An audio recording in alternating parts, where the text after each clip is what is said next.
حضور اکرم صلی اللہ علیہ وآلہ وسلم کا ارشاد ہے، تمام اعمال کا دار و مدار نیت پر ہے، اور ہر عمل کا نتیجہ ہر انسان کو اس کی نیت کے مطابق ہی ملے گا۔ بس جس کی ہجرت دولت دنیا حاصل کرنے کے لیے ہو یا کسی عورت سے شادی کی غرض سے ہو، بس اس کی ہجرت انہی چیزوں کے لیے ہوگی جن کے حاصل کرنے کی نیت سے اس نے ہجرت کی۔ اکرم صلی اللہ علیہ وآلہ وسلم نے فرمایا کہ وحی نازل ہوتے وقت کبھی مجھ کو گھنٹی کی سی آواز محسوس ہوتی ہے، اور وحی کی یہ کیفیت مجھ پر بہت شاق گزرتی ہے۔ جب یہ کیفیت ختم ہوتی ہے تو میرے دل و دماغ پر اس فرشتے کے ذریعے نازل شدہ وحی محفوظ ہو جاتی ہے، اور کسی وقت ایسا ہوتا ہے کہ فرشتہ بشکل انسان میرے پاس آتا ہے اور مجھ سے کلام کرتا ہے، بس میں اس کا کہا ہوا یاد رکھ لیتا ہوں۔ حضرت صلی اللہ علیہ وآلہ وسلم پر وحی کا ابتدائی دور اچھے سچے پاکیزہ خوابوں سے شروع ہوا۔ آپ خواب میں جو کچھ دیکھتے وہ صبح کی روشنی کی طرح صحیح اور سچا ثابت ہوتا۔ پھر من جانب قدرت آپ تنہائی پسند ہو گئے، اور آپ نے غار حرا میں خلوت نشینی اختیار فرمائی، اور کئی دن اور رات وہاں مسلسل عبادت اور یاد الہی و ذکر میں مشغول رہنے لگے۔ جب تک گھر آنے کو دل نہ چاہتا توشہ ہمراہ لیے ہوئے وہاں رہتے۔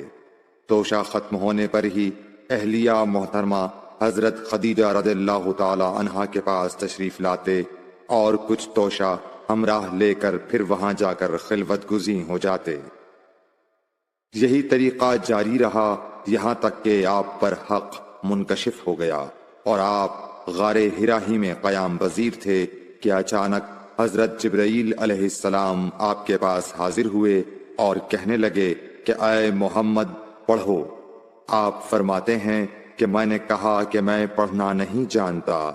آپ صلی اللہ علیہ وسلم فرماتے ہیں کہ فرشتے نے مجھے پکڑ کر اتنے زور سے بھینچا کہ میری طاقت جواب دے گئی، پھر مجھے چھوڑ کر کہا پڑھو۔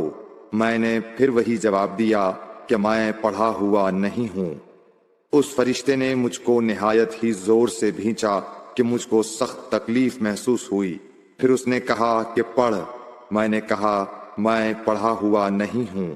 فرشتے نے تیسری بار مجھ کو پکڑا اور تیسری مرتبہ پھر مجھ کو بھینچا، پھر مجھے چھوڑ دیا اور کہنے لگا کہ پڑھو اپنے رب کے نام کی مدد سے جس نے پیدا کیا اور انسان کو خون کی پھٹکی سے بنایا۔ پڑھو اور آپ کا رب بہت ہی مہربانیاں کرنے والا ہے۔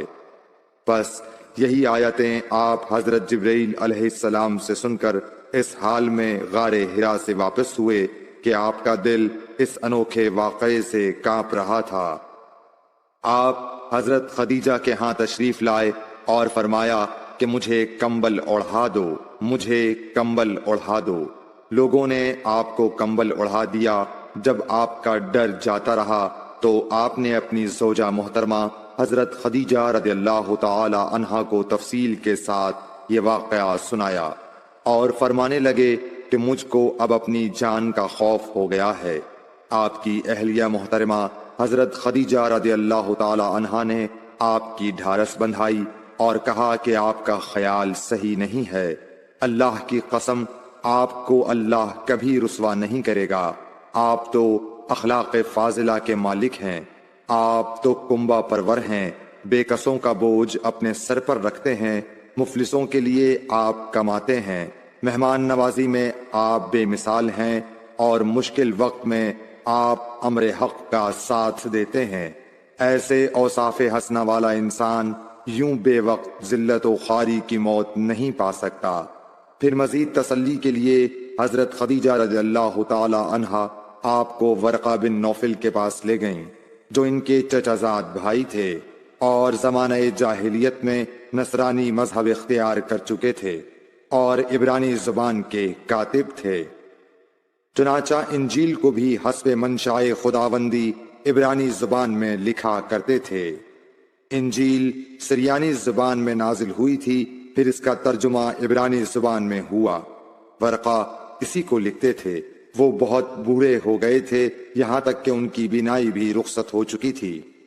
حضرت خدیجہ رضی اللہ تعالی عنہا نے ان کے سامنے آپ کے حالات بیان کیے اور کہا کہ اے چچا زاد بھائی، اپنے بھتیجے محمد صلی اللہ علیہ وسلم کی زبانی ذرا ان کی کیفیت سن لیجئے۔ وہ بولے کہ بھتیجے، آپ نے جو کچھ دیکھا ہے اس کی تفصیل سناؤ۔ چنانچہ آپ صلی اللہ علیہ وآلہ وسلم نے از اول تا آخر پورا واقعہ سنایا، جسے سن کر ورقہ بے اختیار ہو کر بول اٹھے کہ یہ تو وہی ناموس معزز رازدان فرشتہ ہے جسے اللہ نے حضرت موسیٰ علیہ السلام پر وحی دے کر بھیجا تھا۔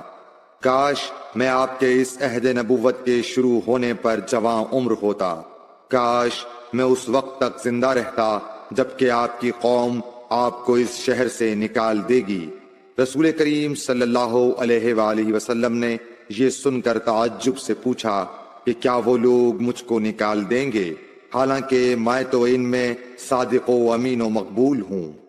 ورقہ بولا، ہاں یہ سب کچھ سچ ہے، مگر جو شخص بھی آپ کی طرح امر حق لے کر آیا لوگ اس کے دشمن ہی ہو گئے ہیں۔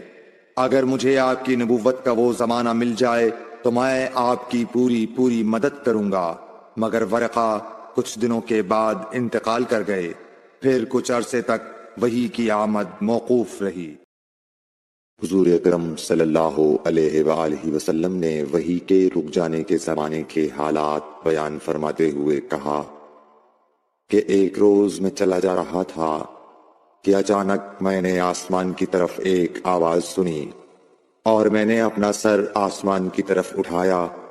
کیا دیکھتا ہوں کہ وہی فرشتہ جو میرے پاس غار حرا میں آیا تھا وہ آسمان و زمین کے بیچ میں ایک کرسی پر بیٹھا ہوا ہے۔ میں اس سے ڈر گیا اور گھر آنے پر میں نے پھر کمبل اوڑھنے کی خواہش ظاہر کی۔ اس وقت اللہ پاک کی طرف سے یہ آیات نازل ہوئیں، اے لحاف اوڑھ کر لیٹنے والے، اٹھ کھڑا ہو اور لوگوں کو عذاب الہی سے ڈرا اور اپنے رب کی بڑائی بیان کر اور اپنے کپڑوں کو پاک صاف رکھ اور گندگی سے دور رہ۔ اس کے بعد وہی تیزی کے ساتھ پے در پے آنے لگی۔ رسول اللہ صلی اللہ علیہ وآلہ وسلم نزول قرآن کے وقت بہت سختی محسوس فرمایا کرتے تھے، اور اس کی علامتوں میں سے ایک یہ تھی کہ یاد کرنے کے لیے آپ اپنے ہونٹوں کو ہلاتے تھے۔ ابن عباس رضی اللہ تعالیٰ عنہ نے کہا، میں اپنے ہونٹوں کو ہلاتا ہوں جس طرح آپ ہلاتے تھے۔ سعید کہتے ہیں، میں بھی اپنے ہونٹ ہلاتا ہوں جس طرح ابن عباس رضی اللہ تعالیٰ عنہ کو میں نے ہلاتے دیکھا۔ پھر انہوں نے اپنے ہونٹ ہلائے۔ ابن عباس رضی اللہ تعالیٰ عنہ نے کہا، پھر یہ آیت اتری کہ اے محمد، قرآن کو جلد جلد یاد کرنے کے لیے اپنی زبان نہ ہلاؤ، اس کا جمع کر دینا اور پڑھا دینا ہمارا ذمہ ہے۔ حضرت ابن عباس رضی اللہ تعالی عنہ کہتے ہیں، یعنی قرآن آپ صلی اللہ علیہ وآلہ وسلم کے دل میں جمع دینا اور پڑھا دینا ہمارے ذمہ ہے۔ پھر جب ہم پڑھ چکے تو اس پڑھے ہوئے کی اتباع کرو۔ ابن عباس رضی اللہ تعالی عنہ فرماتے ہیں، اس کا مطلب یہ ہے آپ اس کو خاموشی کے ساتھ سنتے رہو، اس کے بعد مطلب سمجھا دینا ہمارے ذمہ ہے۔ پھر یقیناً یہ ہماری ذمہ داری ہے کہ آپ اس کو پڑھو، یعنی اس کو محفوظ کر سکو۔ چنانچہ اس کے بعد جب آپ کے پاس حضرت جبرائیل علیہ السلام وحی لے کر آتے تو آپ توجہ سے سنتے، جب وہ چلے جاتے تو رسول اللہ صلی اللہ علیہ وسلم اس وحی کو اس طرح پڑھتے جس طرح حضرت جبرائیل علیہ السلام نے اسے پڑھا تھا۔ رسول اللہ صلی اللہ علیہ وآلہ وسلم سب لوگوں سے زیادہ جواد سخی تھے، اور رمضان میں دوسرے اوقات کے مقابلے میں جب جبرائیل علیہ السلام آپ صلی اللہ علیہ وآلہ وسلم سے ملتے بہت ہی زیادہ جود و کرم فرماتے۔ جبرائیل علیہ السلام رمضان کی ہر رات میں آپ صلی اللہ علیہ وآلہ وسلم سے ملاقات کرتے اور آپ کے ساتھ قرآن کا دورہ کرتے۔ غرض حضرت صلی اللہ علیہ وآلہ وسلم لوگوں کو بھلائی پہنچانے میں بارش لانے والی ہوا سے بھی زیادہ جود و کرم فرمایا کرتے تھے۔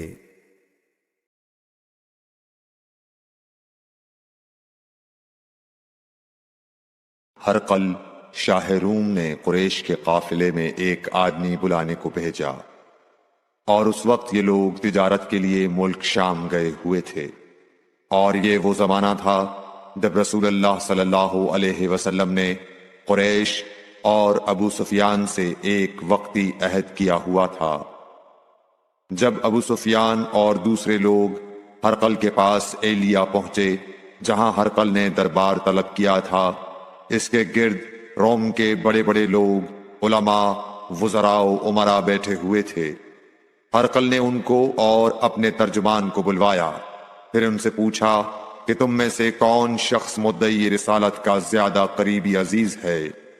ابو سفیان کہتے ہیں کہ میں بول اٹھا کہ میں اس کا سب سے زیادہ قریبی رشتہ دار ہوں۔ یہ سن کر ہرقل نے حکم دیا کہ اس ابو سفیان کو میرے قریب لا کر بٹھاؤ اور اس کے ساتھیوں کو اس کی پیٹھ کے پیچھے بٹھا دو۔ پھر اپنے ترجمان سے کہا کہ ان لوگوں سے کہہ دو کہ میں ابو سفیان سے اس شخص یعنی محمد صلی اللہ علیہ وسلم کے حالات پوچھتا ہوں، اگر یہ مجھ سے کسی بات میں جھوٹ بول دے تو تم اس کا جھوٹ ظاہر کر دینا۔ ابو سفیان کا قول ہے کہ خدا کی قسم اگر مجھے یہ غیرت نہ آتی کہ یہ لوگ مجھ کو جھٹلائیں گے تو میں آپ صلی اللہ علیہ وسلم کی نسبت ضرور غلط گوئی سے کام لیتا۔ خیر، پہلی بات جو ہرقل نے مجھ سے پوچھی وہ یہ کہ اس شخص کا خاندان تم لوگوں میں کیسا ہے؟ میں نے کہا وہ تو بڑے اونچے عالی نسب والے ہیں۔ کہنے لگا اس سے پہلے بھی کسی نے تم لوگوں میں ایسی بات کہی تھی؟ میں نے کہا نہیں۔ کہنے لگا اچھا اس کے بڑوں میں کوئی بادشاہ ہوا ہے؟ میں نے کہا نہیں۔ پھر اس نے کہا بڑے لوگوں نے اس کی پیروی اختیار کی ہے یا کمزوروں نے؟ میں نے کہا نہیں، کمزوروں نے۔ پھر کہنے لگا اس کے تابعدار روز بڑھتے جاتے ہیں یا کوئی ساتھی پھر بھی جاتا ہے؟ میں نے کہا نہیں۔ کہنے لگا کیا اپنے اس دعوی نبوت سے پہلے کبھی کسی بھی موقع پر اس نے جھوٹ بولا ہے؟ میں نے کہا نہیں، اور اب ہماری اس سے صلح کی ایک مقررہ مدت ٹھہری ہوئی ہے، معلوم نہیں وہ اس میں کیا کرنے والا ہے۔ ابو سفیان کہتے ہیں میں اس بات کے سوا اور کوئی جھوٹ اس گفتگو میں شامل نہ کر سکا۔ ہرقل نے کہا کیا تمہاری اس سے کبھی لڑائی بھی ہوئی ہے؟ ہم نے کہا کہ ہاں۔ بولا پھر تمہاری اور اس کی جنگ کا کیا حال ہوتا ہے؟ میں نے کہا لڑائی ڈول کی طرح ہے، کبھی وہ ہم سے میدان جنگ جیت لیتے ہیں اور کبھی ہم ان سے جیت لیتے ہیں۔ ہرقل نے پوچھا وہ تمہیں کس بات کا حکم دیتا ہے؟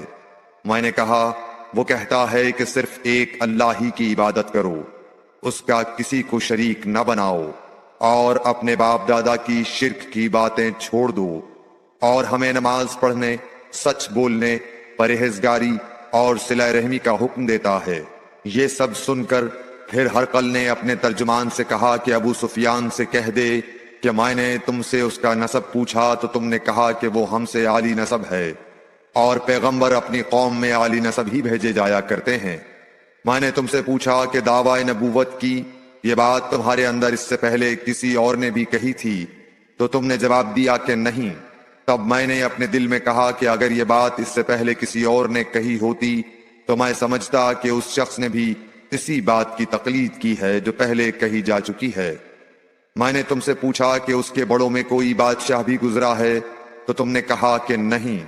تو میں نے دل میں کہا کہ ان کے بزرگوں میں سے کوئی بادشاہ ہوا ہوگا تو کہہ دوں گا کہ وہ شخص اس بہانے اپنے آباء و اجداد کی بادشاہت اور ان کا ملک دوبارہ حاصل کرنا چاہتا ہے۔ اور میں نے تم سے پوچھا کہ اس بات کے کہنے یعنی پیغمبری کا دعویٰ کرنے سے پہلے تم نے کبھی اس کو دروغ گوئی کا الزام لگایا ہے؟ تم نے کہا کہ نہیں۔ تو میں نے سمجھ لیا کہ جو شخص آدمیوں کے ساتھ دروغ گوئی سے بچے وہ اللہ کے بارے میں کیسے جھوٹی بات کہہ سکتا ہے۔ اور میں نے تم سے پوچھا کہ بڑے لوگ اس کے پیرو ہوتے ہیں یا کمزور آدمی؟ تم نے کہا کمزوروں نے اس کی اتباع کی ہے۔ تو دراصل یہی لوگ پیغمبروں کے متبعین ہوتے ہیں۔ اور میں نے تم سے پوچھا کہ اس کے ساتھی بڑھ رہے ہیں یا کم ہو رہے ہیں؟ تم نے کہا کہ وہ بڑھ رہے ہیں، اور ایمان کی کیفیت یہی ہوتی ہے حتیٰ کہ وہ کامل ہو جاتا ہے۔ اور میں نے تم سے پوچھا کہ آیا کوئی شخص اس کے دین سے ناخوش ہو کر مرتد بھی ہو جاتا ہے؟ تم نے کہا نہیں۔ تو ایمان کی خاصیت بھی یہی ہے، جن کے دلوں میں اس کی مسرت رچ بس جائے وہ اس سے لوٹا نہیں کرتے۔ اور میں نے تم سے پوچھا کہ آیا وہ کبھی عہد شکنی کرتے ہیں؟ تم نے کہا نہیں۔ پیغمبروں کا یہی حال ہوتا ہے، وہ عہد کی خلاف ورزی نہیں کرتے۔ اور میں نے تم سے کہا کہ وہ تم سے کس چیز کے لیے کہتے ہیں؟ تم نے کہا کہ وہ ہمیں حکم دیتے ہیں کہ اللہ کی عبادت کرو، اس کے ساتھ کسی کو شریک نہ ٹھہراؤ، اور تمہیں بتوں کی پرستش سے روکتے ہیں، سچ بولنے اور پرہیزگاری کا حکم دیتے ہیں۔ لہذا اگر یہ باتیں جو تم کہہ رہے ہو سچ ہیں تو ان قریب وہ اس جگہ کا مالک ہو جائے گا کہ جہاں میرے یہ دونوں پاؤں ہیں۔ مجھے معلوم تھا کہ وہ پیغمبر آنے والا ہے، مگر مجھے یہ معلوم نہیں تھا کہ وہ تمہارے اندر ہوگا۔ اگر میں جانتا کہ اس تک پہنچ سکوں گا تو اس سے ملنے کے لیے ہر تکلیف گوارا کرتا۔ اگر میں اس کے پاس ہوتا تو اس کے پاؤں دھوتا۔ ہرقل نے رسول اللہ صلی اللہ علیہ وسلم کا وہ خط منگایا جو آپ نے وحیہ کلبی رضی اللہ تعالیٰ عنہ کے ذریعے حاکم بصرہ کے پاس بھیجا تھا، اور اس نے وہ ہرقل کے پاس بھیج دیا تھا۔ پھر اس کو پڑھا تو اس میں لکھا تھا، اللہ کے نام کے ساتھ جو نہایت مہربان اور رحم والا ہے۔ اللہ کے بندے اور اس کے پیغمبر محمد صلی اللہ علیہ وسلم کی طرف سے یہ خط ہے شاہ روم کے لیے۔ اس شخص پر سلام ہو جو ہدایت کی پیروی کرے۔ اس کے بعد میں آپ کے سامنے دعوت اسلام پیش کرتا ہوں۔ اگر آپ اسلام لے آئیں گے تو دین و دنیا میں سلامتی نصیب ہوگی، اللہ آپ کو دوہرا ثواب دے گا، اور اگر آپ میری دعوت سے روگردانی کریں گے تو آپ کی رعایا کا گناہ بھی آپ ہی پر ہوگا۔ اور اے اہل کتاب، ایک ایسی بات پر آ جاؤ جو ہمارے اور تمہارے درمیان یکساں ہے، وہ یہ کہ ہم اللہ کے سوا کسی کی عبادت نہ کریں اور کسی کو اس کا شریک نہ ٹھہرائیں، اور نہ ہم میں سے کوئی کسی کو خدا کے سوا اپنا رب بنائے۔ پھر اگر وہ اہل کتاب اس کتاب سے منہ پھیر لیں تو مسلمانوں، تم ان سے کہہ دو کہ تم مانو یا نہ مانو، ہم ایک خدا کے اطاعت گزار ہیں۔ ابو سفیان کہتے ہیں، جب ہرقل نے جو کچھ کہنا تھا کہہ دیا اور خط پڑھ کر فارغ ہوا تو اس کے ارد گرد بہت شور و غوغا ہوا، بہت سی آوازیں اٹھیں اور ہمیں باہر نکال دیا گیا۔ تب میں نے اپنے ساتھیوں سے کہا کہ ابو کبشہ کے بیٹے حضرت صلی اللہ علیہ وسلم کا معاملہ تو بہت بڑھ گیا۔ دیکھو تو اس سے بنی اصفر روم کا بادشاہ بھی ڈرتا ہے۔ مجھے اس وقت سے اس بات کا یقین ہو گیا کہ حضور صلی اللہ علیہ وسلم ان قریب غالب ہو کر رہیں گے، حتیٰ کہ اللہ نے مجھے مسلمان کر دیا۔ راوی کا بیان ہے کہ ابن ناطور ایلیا کا حاکم ہرقل کا مصاحب اور شام کے نصارہ کا لاٹ پادری بیان کرتا تھا کہ ہرقل جب ایلیا آیا ایک دن صبح کو پریشان اٹھا تو اس کے درباریوں نے دریافت کیا کہ آج ہم آپ کی حالت بدلی ہوئی پاتے ہیں، کیا وجہ ہے؟ ابن ناطور کا بیان ہے کہ ہرقل نجومی تھا، علم نجوم میں وہ پوری مہارت رکھتا تھا۔ اس نے اپنے ہم نشینوں کو بتایا کہ میں نے آج رات ستاروں پر نظر ڈالی تو دیکھا کہ ختنہ کرنے والوں کا بادشاہ ہمارے ملک پر غالب آ گیا ہے۔ بھلا اس زمانے میں کون لوگ ختنہ کرتے ہیں؟ انہوں نے کہا کہ یہود کے سوا کوئی ختنہ نہیں کرتا، سو ان کی وجہ سے پریشان نہ ہوں۔ سلطنت کے تمام شہروں میں یہ حکم لکھ بھیجیے کہ وہاں جتنے یہودی ہوں سب قتل کر دیے جائیں۔ وہ لوگ انہی باتوں میں مشغول تھے کہ ہرقل کے پاس ایک آدمی لایا گیا جسے شاہ غسان نے بھیجا تھا۔ اس نے رسول اللہ صلی اللہ علیہ وسلم کے حالات بیان کیے۔ جب ہرقل نے سارے حالات سن لیے تو کہا کہ جا کر دیکھو وہ ختنہ کیے ہوئے ہے یا نہیں۔ انہوں نے اسے دیکھا تو بتلایا کہ وہ ختنہ کیا ہوا ہے۔ ہرقل نے جب اس شخص سے عرب کے بارے میں پوچھا تو اس نے بتلایا کہ وہ ختنہ کرتے ہیں۔ تب ہرقل نے کہا کہ یہی محمد صلی اللہ علیہ وسلم اس امت کے بادشاہ ہیں جو پیدا ہو چکے ہیں۔ پھر اس نے اپنے ایک دوست کو رومیہ خط لکھا، اور وہ بھی علم نجوم میں ہرقل کی طرح ماہر تھا۔ پھر وہاں سے ہرقل حمص چلا گیا۔ ابھی حمص سے نکلا نہیں تھا کہ اس کے دوست کا خط اس کے جواب میں آ گیا۔ اس کی رائے بھی حضور صلی اللہ علیہ وسلم کے ظہور کے بارے میں ہرقل کے موافق تھی کہ محمد صلی اللہ علیہ وسلم واقعی پیغمبر ہیں۔ اس کے بعد ہرقل نے روم کے بڑے آدمیوں کو اپنے حمص کے محل میں طلب کیا اور اس کے حکم سے محل کے دروازے بند کر لیے گئے۔ پھر وہ اپنے خاص محل سے باہر آیا اور کہا، اے روم والو، کیا ہدایت اور کامیابی میں کچھ حصہ تمہارے لیے بھی ہے؟ اگر تم اپنی سلطنت کی بقا چاہتے ہو تو پھر اس نبی صلی اللہ علیہ وسلم کی بیعت کر لو اور مسلمان ہو جاؤ۔ یہ سننا تھا کہ پھر لوگ وحشی گدھوں کی طرح دروازوں کی طرف دوڑے مگر انہیں بند پایا۔ آخر جب ہرقل نے اس بات سے ان کی یہ نفرت دیکھی اور ان کے ایمان لانے سے مایوس ہو گیا تو کہنے لگا کہ ان لوگوں کو میرے پاس لاؤ۔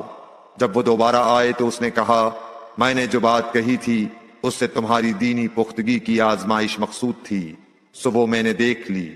تب یہ بات سن کر وہ سب کے سب اس کے سامنے سجدے میں گر پڑے اور اس سے خوش ہو گئے۔